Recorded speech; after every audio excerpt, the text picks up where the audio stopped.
Good morning, I'm Neva Manu, and this is your morning news fix for Monday, 24th of March. In this update, Auckland Council will decide whether an upgraded Eden Park or a new stadium in Key Park will be the city's national stadium. The final decision will be made at Thursday's governing body meeting. A report from council staff this afternoon will reveal the recommended best option. Auckland Councillor Shane Henderson led the stadium working group, and he says councillors don't necessarily have to follow that advice. Councillors can vote that up or vote that down. It's just a recommendation that staff will be bringing forward, but it will be a good indication of where things might turn on Thursday. Auckland Transport is struggling to collect millions of dollars in bus and transit lane fines. In the 3 years to the end of 2024, just 68% of nearly 29,000 Auckland Transport fines were paid in part or in full. Only 55% of fines have been paid from the 10 main roads in the latest financial year, where $28.4 million of fines were issued. Wairarapa's MP says a shooting in a small town won't define who they are as a community. A man died of apparent gunshot wounds in Carterton after a car was shot at in a supermarket car park in Featherston on Saturday. 2 men have been charged with murder and are due to appear in Wellington District Court today. Mike Butterick says while there's a lot of shock among residents, there's also relief that it didn't get much worse. We're very lucky multiple shots were fired in a busy supermarket, that there wasn't more harm caused.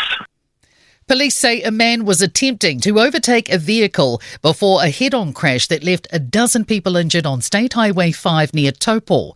4 were taken to hospital in a serious condition and 8 people are in minor to moderate conditions after yesterday's 2-vehicle crash involving a van and an SUV. Police say initial inquiries suggest the driver attempted to overtake a vehicle and struck the second vehicle head-on. The 57-year-old van driver has been charged with careless driving causing injury.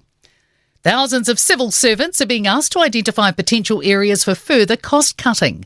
The most recent public service census asked staff to identify if their work contributes to better outcomes and whether it provides value for taxpayers. At the end of the survey sent to every public servant, workers were asked what changes would help the organisation deliver results for taxpayers. The Pope's been discharged from hospital after a tough battle with double pneumonia. His medical team says he was at serious risk of death at least twice during the last 5 weeks. Sky News' Lisa Holland says the Pope was noticeably frail when thanking onlookers from the hospital balcony. He was slightly struggling to breathe, but very alert, noticing a lady in the crowd with some yellow flowers, looking really determined and looking really pleased. The Pope's returned to his Vatican residence. In sport, McLaren have gone 1-2 via Oscar Piastri and Lando Norris in Formula One action at the Chinese Grand Prix. Liam Lawson finished 12th. Shot putter Tom Walsh has won his 3rd gold medal at the World Indoor Championships. The Bulldogs have been hit with an unusual penalty in their 16-8 NRL win over the Eels. Forward Josh Curran has been pinged for impersonating the referee. And the Black Caps have an unassailable 3-1 lead over Pakistan in their T20 cricket series with a dead rubber to play. I'm Neva Manu. That's your latest news fix. We'll be back with the next update at midday from the Newstalk ZB newsroom.